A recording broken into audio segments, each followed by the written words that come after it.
Thanks for tuning in. I'm Scott. You're watching Guitarnivore. Tonight we're doing an amp-based tone. I really didn't plan on doing it this week, but I just kind of dialed in real quick, and somebody had asked for this tone a long time ago. Had it on my list. They recently asked for it on another video and then deleted it, so I don't remember exactly who it was. I'm sorry, but I wanted to do it anyway, and I kind of took the easy route on this one because it was probably the best way to do it and get closest. And this is strictly my interpretation of this, because the Mesa dual rectifier is one of those amps like the others that has a very distinct tone depending on who's playing it and what guitar they're using. Now, this isn't the first time I've done amp-based tones. I've got a Fender Twin Reverb and a Bassman tone out there, and I got a Vox and an Orange live set that they could probably be better. But we're going to do the dual rectifier tonight, and all I did was use the Sneaky amps. And if you want to know more about Sneaky amps, there's going to be a link down in the description. You can go down there and read all about it, and you can download them if you want, but you don't have to download them if you don't want to. And contrary to what some people say, it's not going to void your warranty if you use them. It's just software. It doesn't do any kind of internal damage that a factory reset or anything can't undo. And it's software. It's not going to do any physical damage. So you can download, you can load them, or you can just download these patches from the Boston Exchange down in the description below, and let's get to it. So, like I said, all I did was I used this Sneaky amps, and I don't know if I already said this, but I highly doubt I'm the first person to do this. I mean, you load the Sneaky amp, you make some changes, you tune it to how you think it should sound, and you go from there. The Sneaky amps come kind of dry. They don't have a whole lot of gain or volume or any of the EQs loaded, so you have to make those changes. So as you can see here, I don't have any boosts. All I have is the delay and a reverb and the cabinet resonance, and I have a noise suppressor. The chain, if you add something to it, be mindful of the chain, especially if you add like a boost or a mod or another EQ in front of the amp, because you'll have to load the appropriate chain. So I just kind of have it sitting down here on chain 2-2 just in case I want to add a compressor or a booster, because you can turn on the gain on these and add, let's say, a tube screamer. So I've been talking too much. Let's get into this. For this one, I have the Vintage Rec loaded and ready to go. Now it loads as a lead amp. And as you can hear, this isn't your typical lead. It's just not the regular amp lead.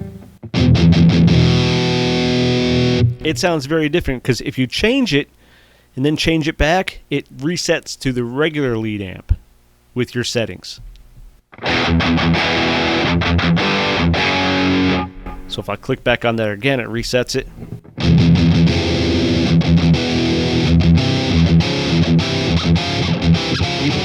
Now, this is supposed to be a vintage rectifier, and you can play with the cabinet resonance. It doesn't have to be vintage. But I got the gain at 62, the volume at 70, bass at 61. You can play with the mids up and down if you want to. Some people on the Mesas turn the mids all the way down.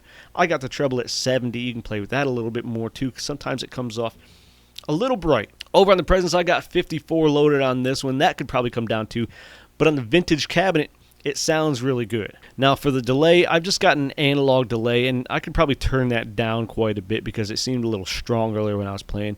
And the reverb, I just got a Hall reverb, and you can tune that to whatever reverb that you like to use. So here's the sound of a vintage rectifier.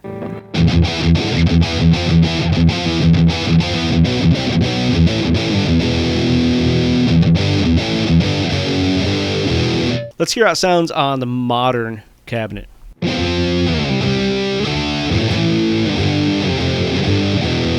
Sounds a lot less tinny. Let's put it on deep.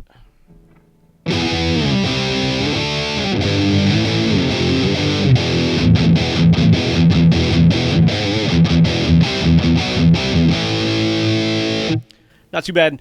Let's jump over to modern rectifier. I got the gain at 55, the volume at 85, bass at 60, 35, and 70.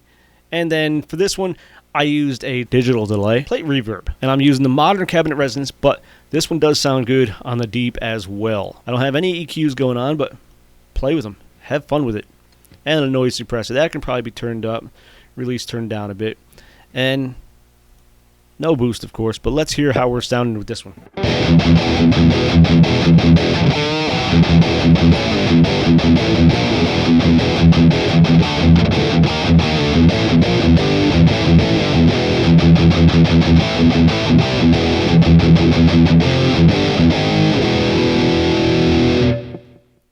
Move over to deep.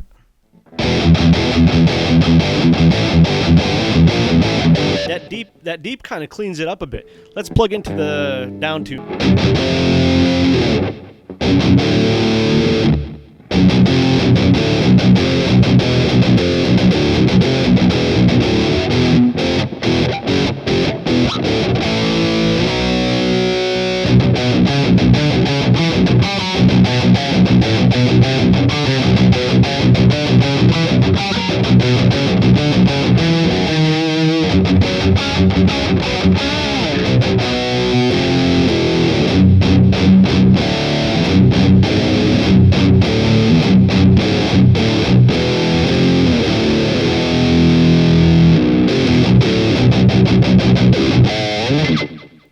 That's it. That actually sounds really good. I like the way that sounds with the drop B in there.